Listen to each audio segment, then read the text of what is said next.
644 খ্রিস্টাব্দে 20 বছর আগে একজন যুবক মক্কার দিকে তাকিয়ে একটি যুদ্ধের কথা চিন্তা করতেছিল।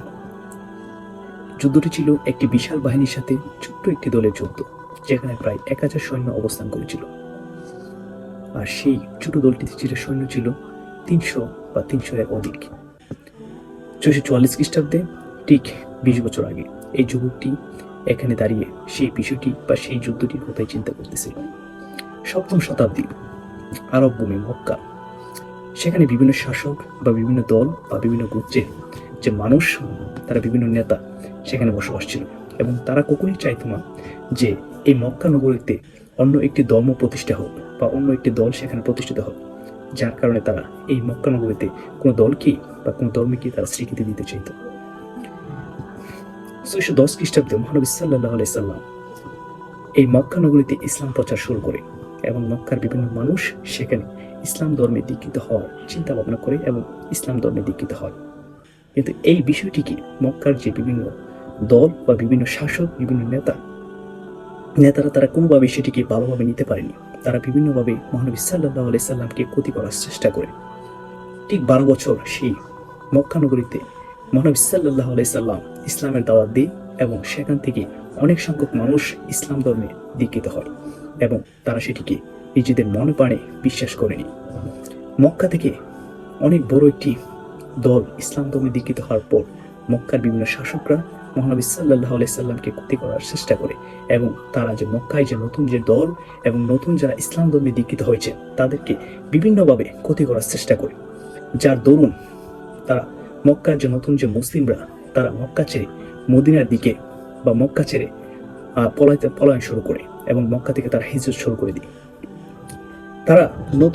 তারা এই ধর্ম মক্কা নগরীর যে নেতা বা মক্কার যে বিভিন্ন শাসক তাদের বয়ে আবাসিনিয়ার মতোই একটি জায়গায় তারা আশ্রয় গ্রহণ করে, যেটি আবাসিনিয়া, যেটি বর্তমানে ইথিওপিয়া হিসেবে পরিচিত আমাদের সবার কাছে।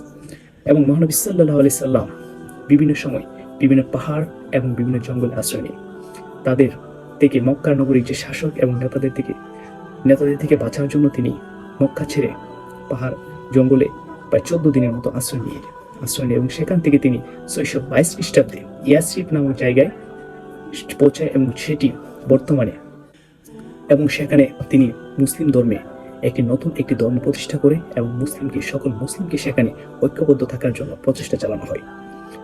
ইয়াসরিব পৌঁছার পর তিনি নতুন একটি মুসলিম বা ইসলাম ধর্ম হিসেবে একটি নতুন দল প্রতিষ্ঠা করে, ইসলাম ধর্ম প্রতিষ্ঠা করে,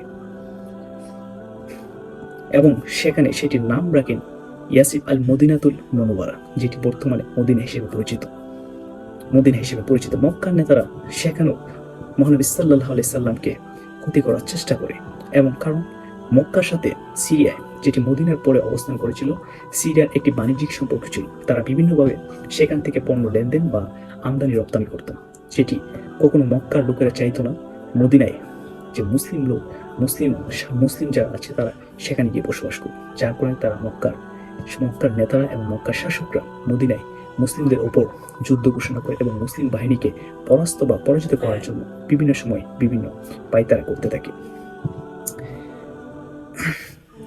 এবং মদিনার অবস্থানটা ছিল মক্কা থেকে 650 কিলোমিটার উত্তরে। এক সময় দেখা যায় যে মক্কার যে শাসকরা তারা ব্যবসা বাণিজ্যের উদ্দেশ্যে সিরিয়াতে গমনকালে হঠাৎ করে আবু সুফিয়ানের নেতৃত্বে একটি দল সিরিয়া থেকে মক্কায় আসার পথে তার সাথে 40 জন প্রহরী ছিল। কিন্তু এই খবরটি যখন মহানবী সাল্লাল্লাহু আলাইহি সাল্লামের কাছে পৌঁছানো হয়, কারণ তাদের সাথে যে মালামাল ছিল, আবু সুফিয়ানের সাথে যে মালামাল ছিল তার বেশিরভাগই ছিল মক্কায় অবস্থানকালে মহানবী মুসলিমদের নিকট থেকে আবু সুফিয়ান এবং মক্কার শাসকরা তুলে নেওয়া সেই পণ্য।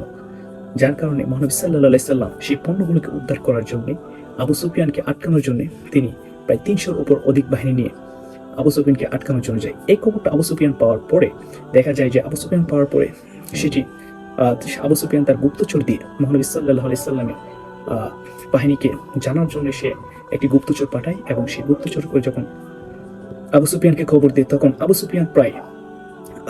সুফিয়ান সেই খবরটি তার যে মক্কার যে বাহিনী ছিল সেখানে আবার পৌঁছে দেয়। মক্কার বাহিনী এই খবর পাওয়ার পরেই প্রায় 1000 সৈন্যের অধিক সৈন্য নিয়ে মদিনার দিকে অগ্রসর হয়, 1000 সৈন্য নিয়ে মদিনার দিকে অগ্রসর হয় এবং তারা বদর প্রান্তরে শিবির স্থাপন করে। ঠিক সেই অবস্থায় মক্কা আবু সুফিয়ান ঠিক আলাদা রাস্তা দিয়ে অন্য একটি রাস্তা দিয়ে মক্কায় গিয়ে পৌঁছে। আবু সুফিয়ান যাওয়ার পরে আবু সুফিয়ান অনেকভাবে মক্কার যে 1000 সৈন্য ছিল তাদেরকে বোঝানোর চেষ্টা করে যে এই যুদ্ধ করার দরকার নেই, তোমরা ফিরে আসো। কিন্তু মক্কার বাহিনী যখন এই মাত্র মুসলিম সেনাপতিদের 310 জনের অধিক সৈন্য, এত কম সংখ্যক সৈন্য দেখে তারা চিন্তা করতে থাকে এই তো সুযোগ মুসলিম বাহিনীকে পরাজিত করা। কারণ মক্কার বাহিনীর সাথে ছিল 1000 অধিক সৈন্য, তার মানে 3 বা ততোধিক সৈন্য ছিল, যার কারণে তারা মক্কা মদিনার যে মুসলিম মানুষ, মদিনার যে মুসলিম জনগণ তাদের উপর ঝাঁপিয়ে পড়ার চেষ্টা করে।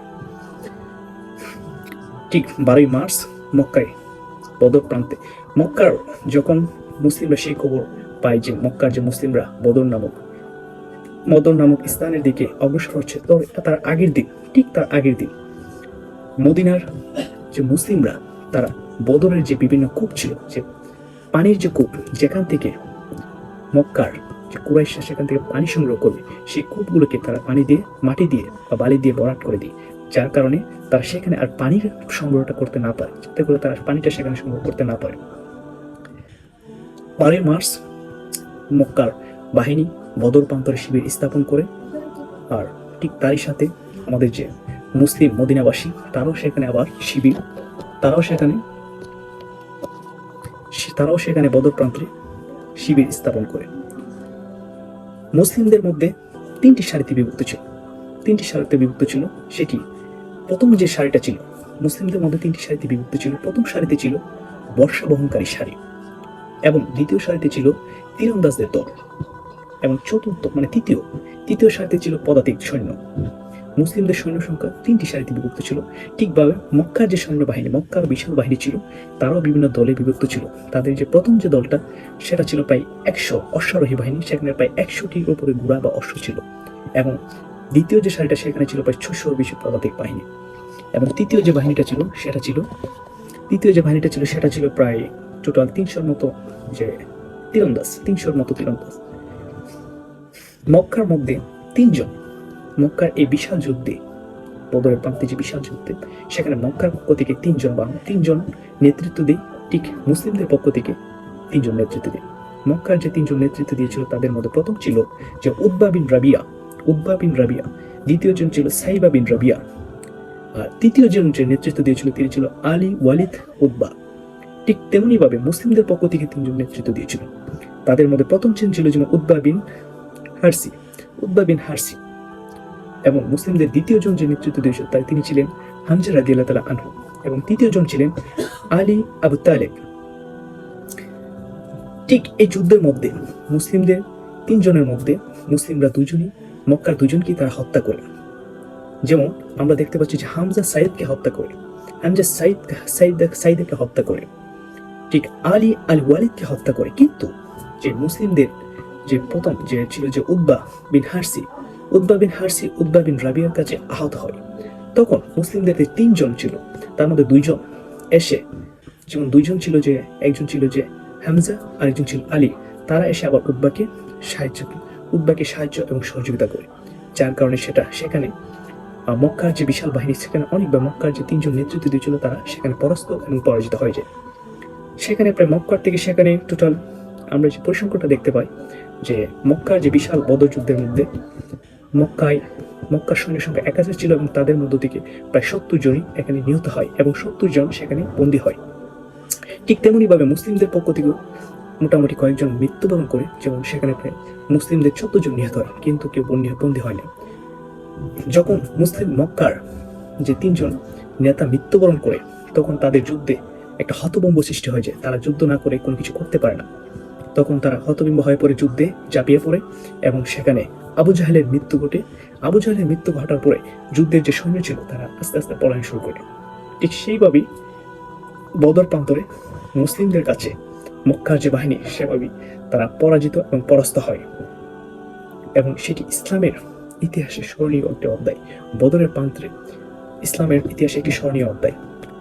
বদরের প্রান্তরে যুদ্ধ শেষ হওয়ার পরে হযরত নবী করিম সাল্লাল্লাহু আলাইহি সাল্লাম